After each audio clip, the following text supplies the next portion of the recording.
Hey there, everybody. Welcome back to Hail Yes, a Detroit Free Press podcast about University of Michigan athletics. I'm Tony Garcia, Michigan football and basketball writer for The Free, joined, as always, by our Big Ten insider, Reiner Sabin. Reiner, it's that time of year. This is our last episode, and then we are hibernating, my friend. Are you ready for that? Oh, I can't wait to hibernate. I'm just going to crawl into my cave and sit there for the next 2 or 3 months, not about anything but and sleep. Yeah, sleep a lot. So do the bear lifestyle. Very good, very good. Until so it's the sun. I don't know what it is that brings bears out of hibernation. Is it just the natural warmth or the sun or the Earth's rotation or something? For us, it is the Big Ten media days in Indianapolis. That's when our bat signal goes off. That is our call. Isn't that right?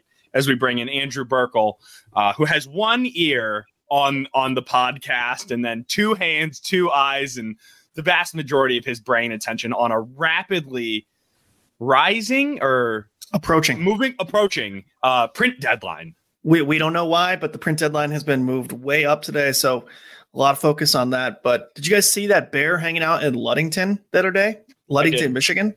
I did. There was like a bear wandering through the streets. That was crazy. I guess they've come out of hibernation. So yeah. Just as we're ready to they've cleared some space for us, right? Ready for us to go in to hibernate. But all right, before we do, we got one last episode until the 4th of July. That's when we will come back.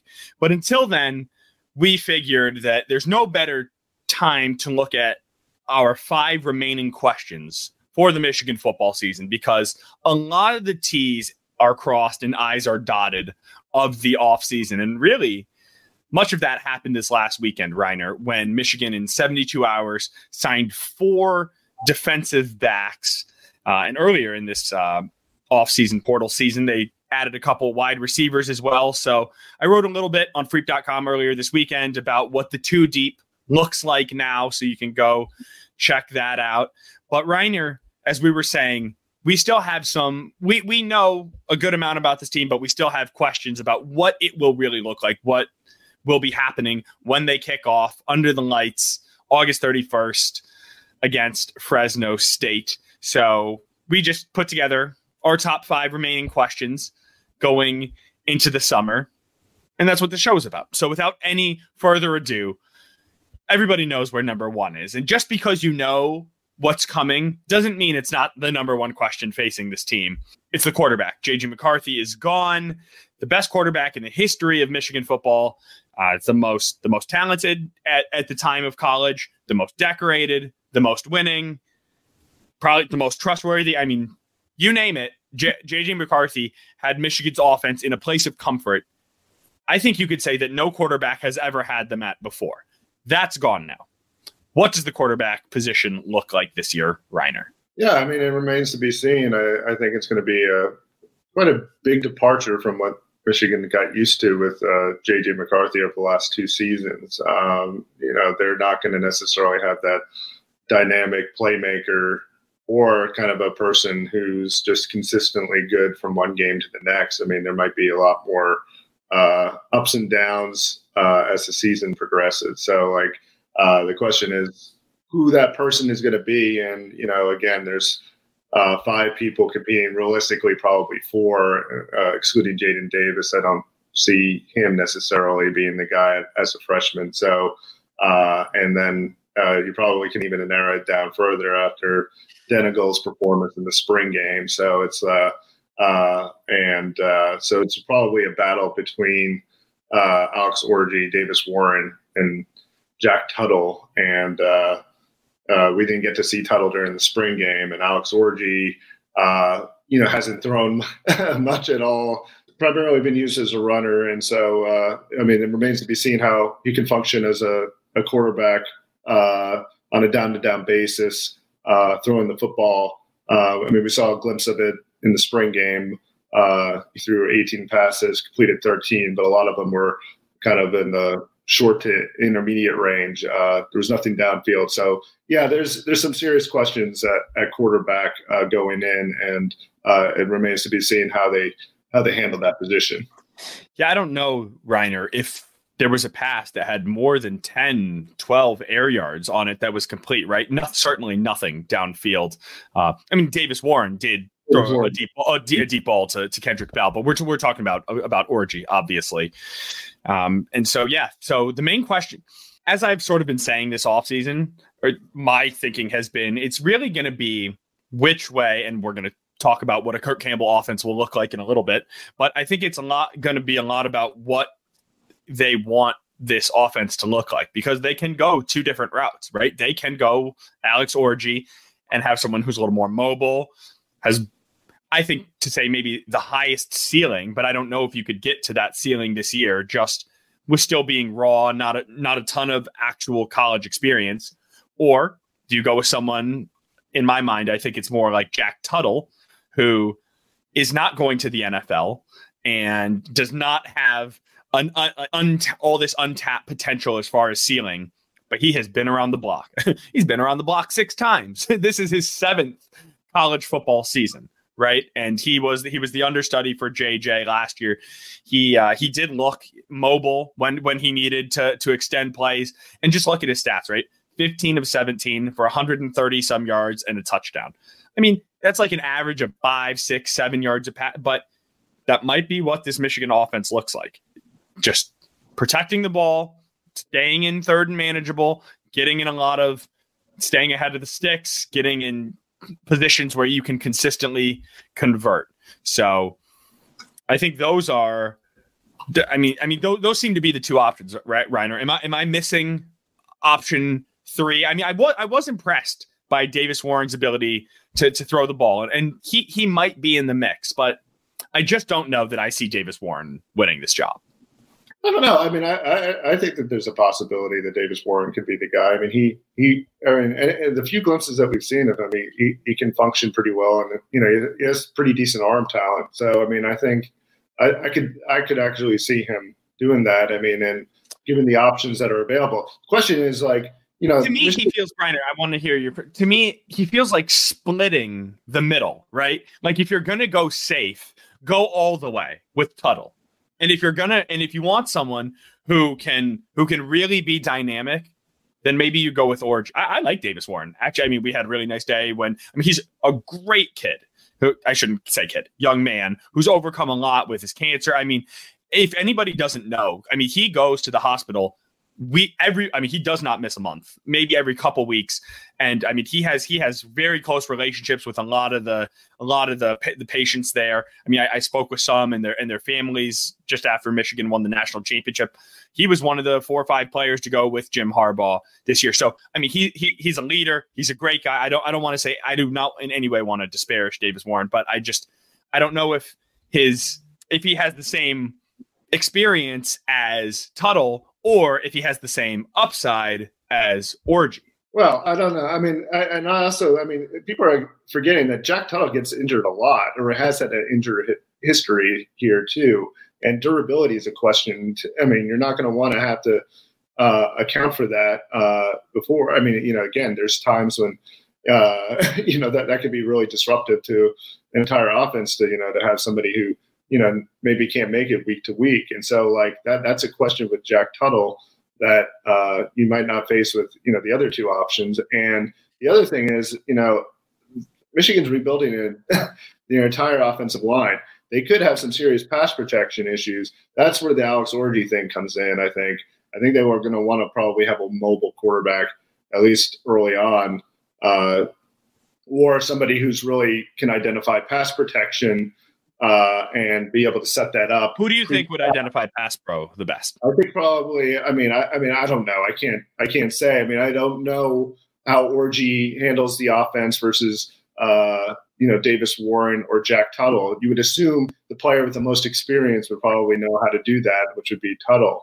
But Davis Warren, may be able to do it just as well as Alex Orji. So I don't know. I mean, but that's the question is like, do they want somebody who's more mobile just to basically offset the issues that they could face from a pass rate? Because that's where the offensive line will be most vulnerable early on, I have a feeling, with when you're replacing five starters and basically having a rebuilt line protecting the quarterbacks. Yeah. That's going to bring us into number 2, Reiner, which is what does the offense look like under Kirk Campbell? And I mean, these are sort of one in the same, right? What does the quarterback look like? What does the offense look like? It's just sort of, I guess, maybe looking at the same question from 2 different perspectives. But if you keep in mind, it was Sherrone Moore who was the one last year who said, now head coach, obviously, but last year he was offensive coordinator. He was explaining to us when a lot of reporters and people asking questions, it seemed to be we're getting hung up on the sentence that Harbaugh had said that we're going to be a 50-50 team, right? A lot of people took that to mean we are going to run the ball 50% of the time and we are going to pass the ball 50% of the time. But what Sherrone explained, or as I understood it, was it means that we are every bit as capable of passing in this situation as we are running in this situation. We will be a balanced attack. You will not say, oh, 2nd and 4, they're going to run it because they want to get to 3rd and 1. No, we might pass. Or 1st and 10, they're going to run it. Or what have you, right? I don't need to label every single scenario. But I think that's worth keeping in mind. And also, what Kirk Campbell said to you, and I think you just had a great story about it a couple days ago about Colston Loveland. He said it's his job to get the playmakers the ball, right? So what does that look like? I mean, is that what quarterback does he think is the best playmaker? Donovan seems to be one of the more proven playmakers, but he's kind of home runner. There's a lot of boom bust there. How sustainable is that if you're trying to always be ahead of the sticks? Now, I mean, how often are the receivers getting worked in, right? Like, what does this look like? What do you think a Kirk Campbell offense will look like? I think it's going to be obviously based around the personnel he has, and right now, I mean, it's a run first team, and probably will stay that way because they don't have that prolific passer at quarterback. I mean, it doesn't look that way. They don't even have the guys on the outside at receiver that are really huge threats there. I mean, there's a question of whether, some of those guys can get off, press coverage and those kind of things. I mean, I would assume that a lot of teams are going to try to jam some of Michigan's smaller receivers at the line, try to disrupt their routes and such. And so I think they'll see a lot of that until they can prove otherwise. They don't really have that big target outside of the tight ends. And I think it's going to be a very tight end centric offense going forward because those are arguably their biggest their biggest weapons. And I think that, Loveland is probably that guy for Michigan, obviously, with having, potential day 1, day 2 type status as a future NFL draft pick. So, I mean, I think that the offense is going to be much more maybe limited from the full scale of what they were able to do compared to last year. I mean, I think it's just it would be foolhardy to think that they're going to be able to do a lot of the same thing that they did last year. And the question is, can they sustain drives and protect the defense? Because that was a huge part of Michigan's successful formula last couple of years, was being able to hold the ball, keep the defense fresh, and do it over the course of the entire season. And the other thing is, how balanced can they really be? Because Michigan, the numbers were skewed and it shows them very run heavy. But Michigan passed the ball a lot early in the games, and then they just ran it in the second half. They didn't throw very much, and so the numbers got skewed a little bit. So I mean, will they even be able to?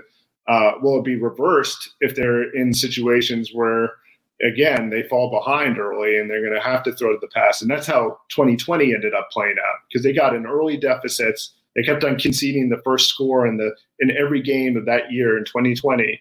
And it totally threw them out of whack, because then they were having to throw the ball, and then they got it. And then that ended up being a disaster with Joe Milton. They got a lot of 3 and outs, and then the defense was back on the field. And then it was like what Michigan State has dealt with the last couple of years there. I mean, where, the formula just got totally messed up because, the offense was malfunctioning, and then the defense ended up malfunctioning because of it. I mean, even more recently, right? That's a great point, Reiner. You saw it against TCU, right? I mean, that's the last time that was now a year and a half ago, But the last time Michigan was thrown off its MO, right, where it's not controlling, I mean, not that it wasn't controlling the line of scrimmage, but dictating terms, right? Yeah. Where the game is played on its terms. They're playing from ahead. They're playing a little bit of keep away. They're working the clock. They're and just all the thing. I mean, we've talked about it we've written about it. We've talked about it on this podcast. Just not turning the ball over, dominating time of possession, field position. So, I mean, they dominated all the little things. As soon as that stops happening, that's how teams win national championships, right? I mean, of course, you have to have high-end talent. You have to have a great quarterback, and it helps to have 13 NFL draft picks. You got to do the little things too. And Michigan's been phenomenal at that. And so you do wonder, I think my question about this offense, as much as everyone is wondering what's going to happen with the quarterbacks, I think it's going to come back to the running back position. It's going to come back to the running back position almost as much as quarterback, because yes, the quarterback is the engine of a football team. There's just no two ways about it. But not having a Blake Corum, I mean, nobody underestimates Blake Corum, right? I think he's pretty much considered the best running back in the history of Michigan football at this point, or up there, top 2, 3, short list. Donovan Edwards is an entirely different type of runner. And they were a wonderful complement to one another. I'm not sure that Donovan Edwards is a focal point back, is a 1st and 10 back that can keep Michigan in these circumstances where their quarterback's in good positions, where their offense is in good positions. I sent a joke to someone on Instagram when they posted like a video snippet of the new NCAA football video game. They got Donovan Edwards like stiff arming someone and then running down the sideline. I'm like, oh, well, now we know this video game is completely unrealistic because Donovan Edwards has never stiff armed anyone, right? He runs through open holes or he gets tackled. That's kind of been the way it's been. And it's not that he's not a tremendous athlete, but he hasn't proven that he can run through tackles consistently as a lead back at this level. And so if he doesn't, I just wonder how things might snowball or work backwards. So quarterback, very important, running back too. Yeah, I mean, it's consistency because, I mean, the difference between him and Corum is that Corum will get you 3-4 yards and usually fall forward or, just get you that extra yard, kind of keep you ahead of the chains. I mean, Donovan Edwards will get tackled in the backfield on occasion. Won't pick up the hard yard or whatever. He looked pretty good in the spring game. Shows a real burst there. But again, like going back to the spring game, Michigan in that game, the offense on both sides, they scored, I think on 4 of the 14 drives, and they had as many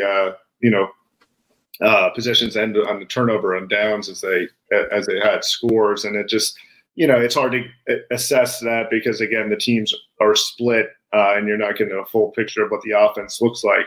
But, I mean, there's not as much of that consistent firepower where you see that there's options there that are just going to be able to consistently get you first downs. And so I do wonder about the sustainability of the offense under Kirk Campbell's direction. And, again, it's going to come down to personnel, and does he have the personnel to be able to actually make Michigan into a top flight offense? That's the question.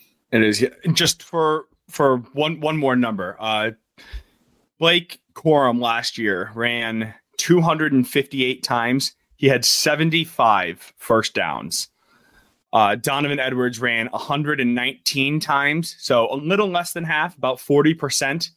He had 16 first downs, 16 compared to 75. So say he ran a third of the time, and it was more than a third of the time, triple it. That's on pace for 48 first downs. Corum was at 75, and he had slightly regressed, right? Like we see the problem here, right? It's just I can see it coming, and I don't know if anyone else does. I mean, not that anyone else does, but I wonder if it's being overlooked. All right, quick break, quick TO to pay some bills. Then we will come back with our final 3 questions remaining. Don't go away. This is Hail Yes.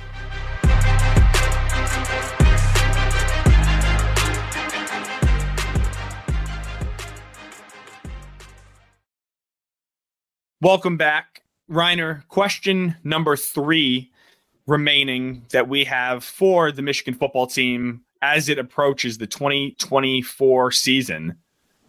What sort of defensive philosophical changes will be made? Out goes Jesse Minter and the entire defensive staff. In comes Wink Martindale and a host of new faces. I guess we can run through them quickly. Lamar Morgan in the defensive backs coach. You got in the linebackers, Brian Jean Marie. You feel free to help me out. We got who we got on the defensive line now? Lou Esposito. So yeah. Okay. So what is the defense? And then Wink Martindale as the defensive coordinator. Yeah, I think it's going to be a little bit different.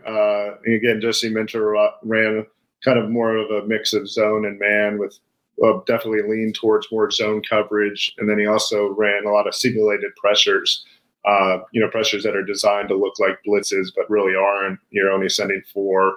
You have a guy that's coming from one area, from the linebacker that may be actually blitzing, technically quote blitzing or rushing, and then you have a defensive lineman dropping off, so it's not really technically, extra person rushing. So it creates the same effect as a blitz, but isn't a blitz. And so I think with Wink Martindale, you're going to see more probably blitzes actually, and there's going to be more of a boom bust factor possibly with the defense.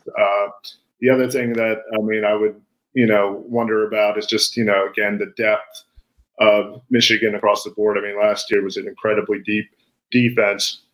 How is that going to play out over the course of the season, especially if the Michigan offense can't sustain drives?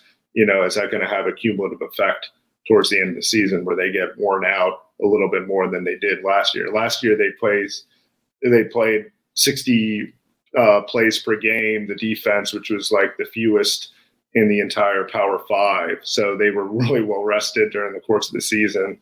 That was partially because of what they did and also partially of what the offense did. Yeah. And Reiner, you talk about how few snaps the defense is playing, and they have all the depth on top of it, right? Yeah. So the unit is playing the fewest snaps, and there's more players to go around. So they are constantly fresh, right? Yeah. So that's got to be I don't know about chief concern, but something that's circled, starred, and noted for Michigan is just that depth, right? Now, I think they would have been in more trouble, or certainly had even less depth, had we recorded this last week. This was on purpose. We kind of anticipated there would be some additions. Maybe not quite that many, right? So let me run through real quickly the 4 defensive backs that Michigan just added over the weekend. So Amir Hall from Albany, he's, I believe, a graduate student. He had like 60-some tackles, 15 pass breakups, and 5 picks last year as an FCS All-American. Jaden Mangum from Michigan State. Ryan, I'll turn it over to you once I finish ripping through these, because you cover, as we know, you cover both those teams. I'd say he was their best defensive back, ? So that would be another solid addition, you would think, for Michigan. Wesley Walker, very experienced DB from Tennessee. I think he's a 6th year. And then Ricky, like 3 other schools. Yeah. And then you got Ricky Johnson, who has already played 1 game in Ann Arbor. He was on UNLV last year, part of the Rebels defense that was getting torched. But he is another, I think, 6th year guy. And so that's one way to talk about turning over a defensive back room, Reiner. We were not hard on them, but there were question marks about what this secondary would look like after of course Mikey Sainristil still leaves, an All-American. You got Josh Wallace departing. Rod Moore tears his knee, and if he returns, it won't be till midway through the season. And then is he really 100%? And then Keon Sabb, who transferred to Alabama. DJ Waller. Oh, and thank you, DJ Waller, right? Who was expected to start at cornerback, who's now at Kentucky. Good point. So So 2 of those guys were gone no matter what. But those are 3 contributors, or expected contributors, to this team who are gone. Michigan's defensive staff has to be commended for rounding this out. And I mean, they were looking at Jair Hill starting at CB2, right? And he's got upside, but he's true sophomore, didn't get a lot of actual run on defense last year. Then you were looking at some combination of Zeke Berry, Jaden McBurrows, and Cody Jones. In backing up Makari Page and in the nickel and moving. They're just not the depth you wanted at that position. And now, I don't know if it's overstating it, but it's solved. They have all the depth they need. They've got depth pieces. The question is, are these guys as good as the people that they're possibly replacing? And I think that's a question mark. I mean, I don't know if they necessarily are. I mean, I think that replacing Sanders still, Josh Wallace, who was invited to a combine. I would assume, like you referenced before the podcast. I mean, Amir Hall probably is a close comparison to Josh Wallace in that sense. So I think he's got the upside. But I mean, there is a significant drop off probably between Rod Moore and Wesley Walker and Jaden Mangum, even Keon Sabb, Wesley Walker, and Jaden Mangum. I mean, Mangum's a good player. I mean, he showed some flashes last year. Had 4 picks and was, like you referenced, probably their best defensive back. But he's also not going to be really good in run defense. I mean, he's very slender. I mean, I think that's his Twitter handle. He referenced how thin he is, and so that's a question. I mean, even in run support and those kind of things, and there might be more of that because you are going to be sending guys upfield blitzing too. So there might be some more responsibilities for the safety to provide some run support there.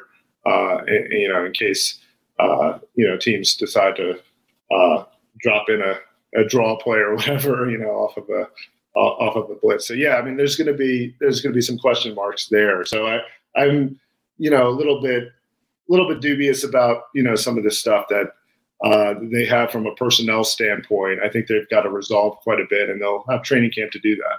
Right. And then you look at places like linebacker, right? I mean, last year they had Ernest Hausman as that third guy who is spelling both Michael Barrett and Junior Colson, right? I mean, he could play the Mike or the Will and quite effectively. Now he steps into one of the starting roles, Jayshawn Barham, who transfers from Maryland. They're now sort of the 1-2. But you're kind of back to where you were the year before, right? When Jimmy Rolder, Micah Pollard, Jaden Hood, those are your depth pieces. Now they're all 2 years older. So they are much better players, one would presume, than they were in 2022. However, you're really operating with 2 linebackers you feel good about, and then 3 who you feel like good depth about, as opposed to 3 you feel good about and a couple more. And that's just one spot. And then if you look, I think another place where you and I have looked a lot, Reiner, is on the defensive line. Yeah. When Derek Moore and Josiah Stewart are your backup edges, and I mean, think about who, like, so it was Mason and Chris Jenkins who would start, right? Kenneth Grant wasn't starting last year, technically. So think about that second. I mean, now their starting line, which is all those 3 guys and then Mason as well. 3 of those 4 guys were their second unit last year behind Harrell and McGregor and Jenkins. And so, I mean, I think it's just to your point. Now, they weren't household names at the time, some of them. Josiah Stewart, he came from Coastal with some upside, but there was question if he'd have enough size. And Moore, I mean, he flashed a bit as a freshman the year before, but you just don't know if someone can really, really emerge. And they're high on guys like Etta and Cam Brandt, TJ Guy. I mean, I don't know if I've ever heard a name singled out in spring ball more than TJ Guy. And he had a decent day. He didn't play a ton on the spring game, but I mean, I just think it seems like he will be another one to watch. But again, Reiner, I don't know how many times we can say it. It's the depth.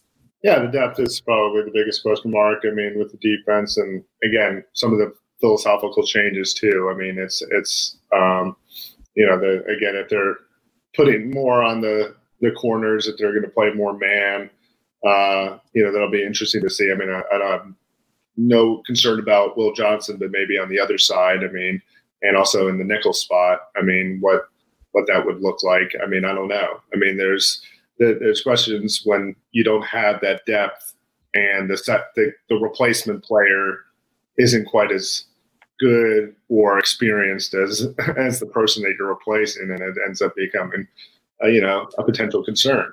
That's where the fall off comes, right? A chain is only as weak as or as strong as its weakest link, sort of thing. Yeah. And Michigan did not have a weak link last year. That's really how it got it done.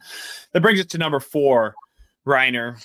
Who is going to be the breakout player on each side of the ball? There will be one. There will be one player who contributes more than we're expecting right now, or is even better than we're anticipating. For just reference, last year we were trying to come up with like a baseline so we could project. You said Kenneth Grant was yours on defense. I said Mikey Sainristil. Now maybe he was a little too good the year before to be a breakout.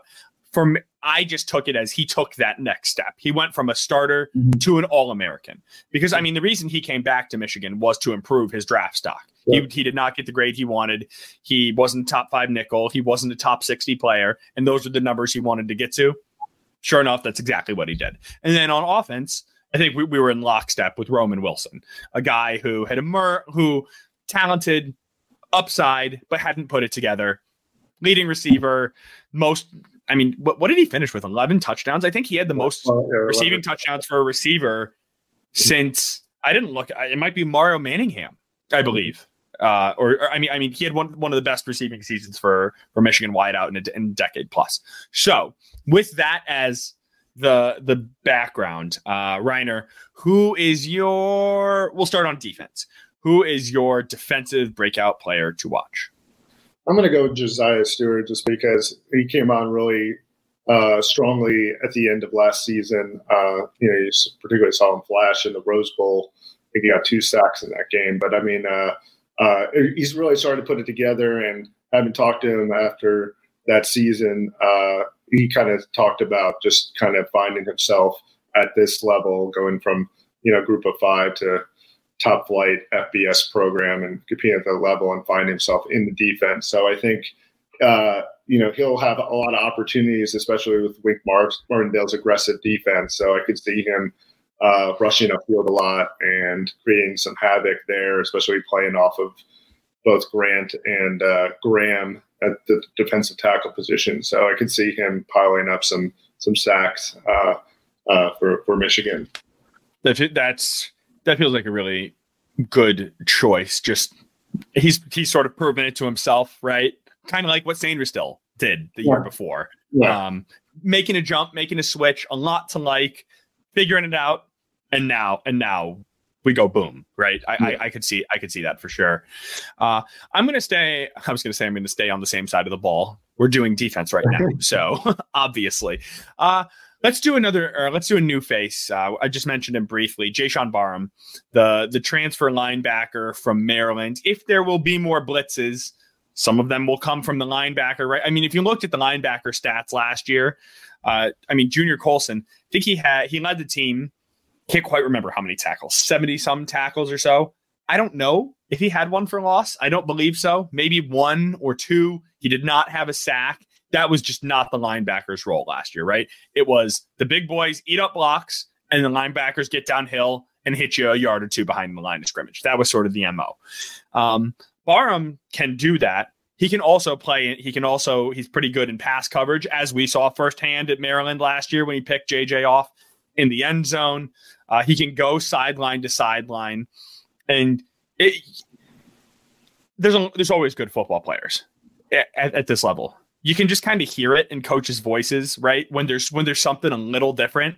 I think this guy's one of them. They just, the way they talk about him, he just seems like next level specimen. And so I would not be surprised if he even overtakes Ernest Hausman as sort of the star linebacker on this team. Yeah, no, I mean, I think that's definitely, in the cards. He seems like he has a lot of upside. And I think he was obviously a person that they targeted early on. I mean, usually those first two, the first portal cycle is the players that are probably going to make the biggest impact. I mean, you have Josh Preby on the offensive line, who's probably penciled in as a starter at this point. Same with Barham. And so like those guys are going to be on the field a lot and are going to be counted on. I mean, if they're prioritizing them in the first cycle, you can probably be rest assured that they're going to have a big impact on the team this coming fall. Yeah, no doubt. And that leaves us with the offense. Right, I'll go first because I don't know if I can call it it's not fair to say he's your man crush for this year, but you've written about him. I think your guy might be one of your sneaky favorite players, like just projected. But we'll start with mine, Frederick Moore. And part of that is because of the conversation I had with Samaj Morgan this weekend. Samaj, not shy on confidence for himself, as we all know, but he was also really gassing up Fred, just talking about how hard Samaj talking about himself, how hard he works. He said Frederick Moore is always with him. The two are always together. They are critiquing each other in practices. Hey, you got off this release this way. Maybe try it that way. Watching film together. And I mean, these are Samaj's words. And he said that he's like, this is not to disparage anyone else in the room. I love all my guys, but me and Fred are going to be special this year. That's what he said. So I will take his word for it and pick Frederick Moore. It's a good pick. I mean, obviously, they're gonna need. I mean, based on who they got through the portal with C.J. Charleston, the kid out of Youngstown State, and then also the Morian Walker back from Ole Miss. I guess he could conceivably play on the defensive side too, but he was originally recruited as a wide receiver and then moved over to DB and probably is going to be used as a wide receiver again. Yeah, I mean, they don't really have a lot of guys there. I mean, there's a lot of it was pretty limited depth at that position group throughout the spring, and so Frederick Moore is definitely going to be one of the top receivers. So I can see him having a breakout year. For me, it's Marlon Klein, the tight end from Germany. He just seems like a fluid athlete, and I think with the way the offense is going to be structured, they're going to be running a lot of heavy personnel, 12 personnel. I could see then, him playing off of Colston Loveland and vice versa. And, he's a big target, and I think for the type of quarterbacks that they have, that's going to be needed. If you go back to 2020, Joe Milton's first go as a starter, he really suffered. He wasn't the most accurate quarterback. Everybody knows this. And Nico Collins opted out, and they didn't have a big target there. And so I think that really hurt them offensively, just from the standpoint of, having a big target for a receiver there. So I think both Klein and Colston Loveland will be able to, provide some, not only a big target for whether whoever it is, but particularly maybe somebody like Alex Orji, who's not an experienced passer. Plus, they provide a lot of safety valve options too in the passing game. So I could see Marlon Klein being a big factor there. Now, he only had one catch for 8 yards last year, so it'll be a huge jump for him. But I think that he's been identified as a person by even the coaching staff during the season. I mean, Kirk Campbell mentioned it after the spring game. Steve Kasula, the new tight ends coach, mentioned him as seeing him as a starter type player. So I think he's potentially a breakout player for Michigan. No doubt, he has the upside, and he fits the mold of a breakout player. My only question is, I just think he strikes me as the same position as Colston, right? Like he and Colston both play tight end the same way. It's not not Max Bredesen, like AJ Barner or Luke Schoonmaker the year before, right? Where Loveland is the out wide tight end, and then you got an inline tight end who does a lot of the blocking and then breaks out on routes as well. I just see Klein as very similar to Loveland. And I mean, are they going to be running 2 tight end sets? Yes, but where both are out wide, or I wonder how that looks. So that's my only trepidation with that. But I totally see the upside. There's no question about. There's no question about. Do you have a comment on that? How they might fit? Yeah, I mean, I think your point stands. I mean, and I think ideally they want Klein to be more of a mix as a traditional wide tight end where you're blocking and playing in line, obviously, and then have Loveland they're going to be able to flex out wide and move them around. But I mean, even notwithstanding that, I mean, just based on what they have personnel wise, I mean, they may be forced to have 3 tight ends in the game. I mean, with possibly Bredesen too to do that. It'll be interesting to see how they set it up. But I mean, I think that given the way that the offense looks from a personnel standpoint, I think it's going to have to be tight end centric. I mean, I just don't think that there's enough threats on the outside to consistently make Michigan scary from a passing standpoint. And so that's where the tight end, I think that, if they can use the tight end to kind of even also be a decoy and free up some of those outside skill players, that's going to be useful. So I think we're going to want to see probably 12 personnel quite a bit if you're Kirk Campbell. Yeah, and Max Bredesen, who you mentioned briefly, is very much a part of this conversation, right? At H-back, fullback, tight end. Yeah. I mean, he's going to be. We've said it before. I'm just going to keep harping on it. Fans are going to love him. He's slowly working his way. Like the real. I mean, maybe if you're listening this deep, 45 minutes into a Michigan football pod, you're probably familiar with Max Bredesen. But for anyone who's not, right, the former walk-on, the Michigan legacy, older brother, played baseball, football, what have you. He's the real deal. He's a grinder, and he will be. He's not going to put up numbers, but he's going to hit someone in the mouth and open some holes as a fullback, and he will have a clutch play this year. Book it. You can book it. They will run something for him. I can feel it in my bones. Which brings us to the very final question, and really, I think the one that everybody cares about, Reiner. Will Michigan get back to the playoff? Remember, this is a reminder for our listeners, because I'm sure you are well aware of this, the college football playoff has expanded. There are not 4 teams this year. For the first time, there will be 12 teams.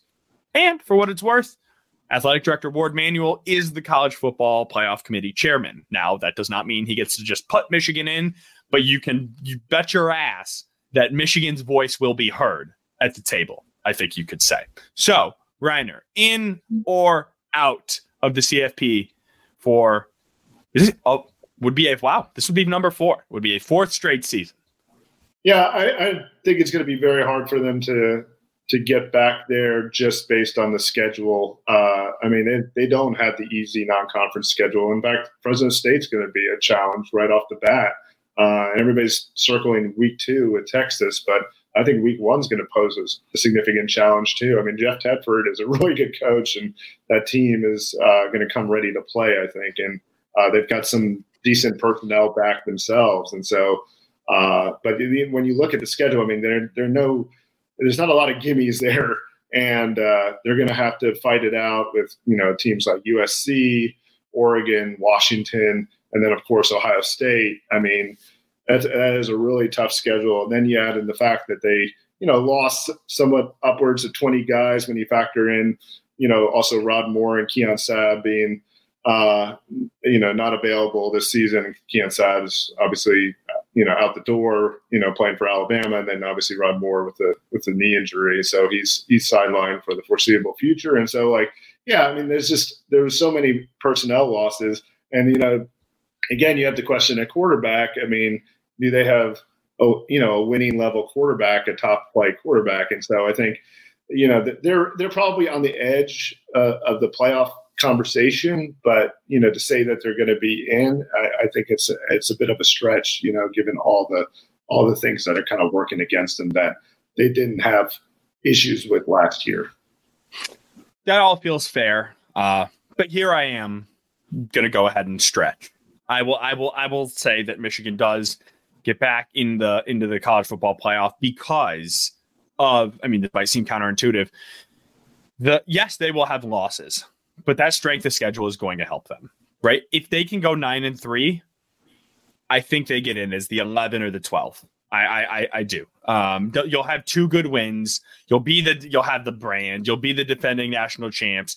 You'll have the argument that how many of those 5 teams that they will have played will also be in the field? Got to figure at least 3, right? And so if you've shown that you can go 1-2 against them, or you can kind of hang against some of them, I'm going to put this out into the ether, just like we did last year when we were talking about Rose Bowl Natty, right? Like we saw it a mile away.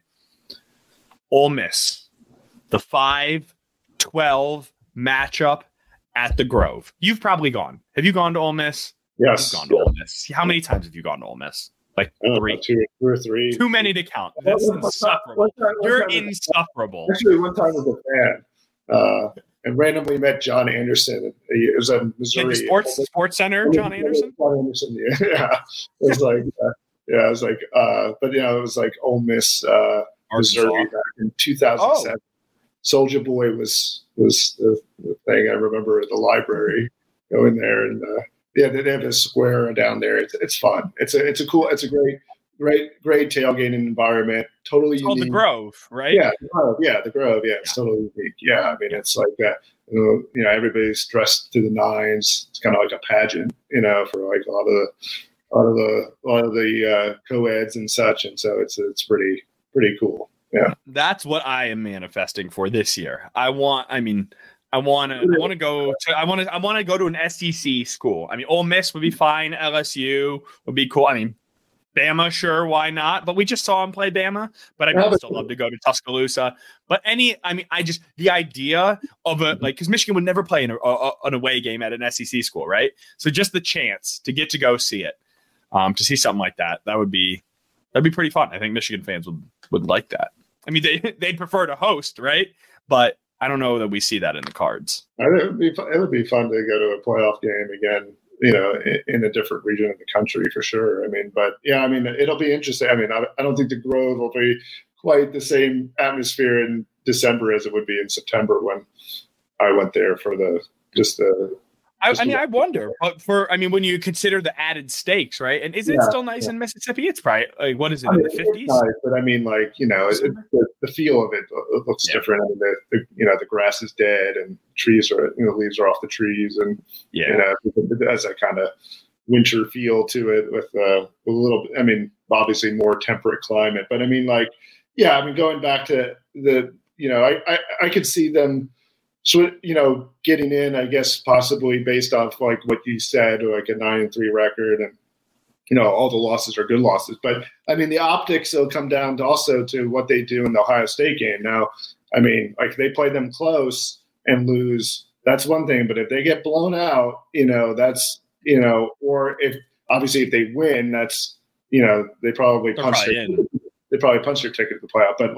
But again, it might come down to just how that game plays out down in Columbus, because it's what have you done for me lately a lot of the times, and the last impression is always kind of the biggest when it comes to being selected for the playoff.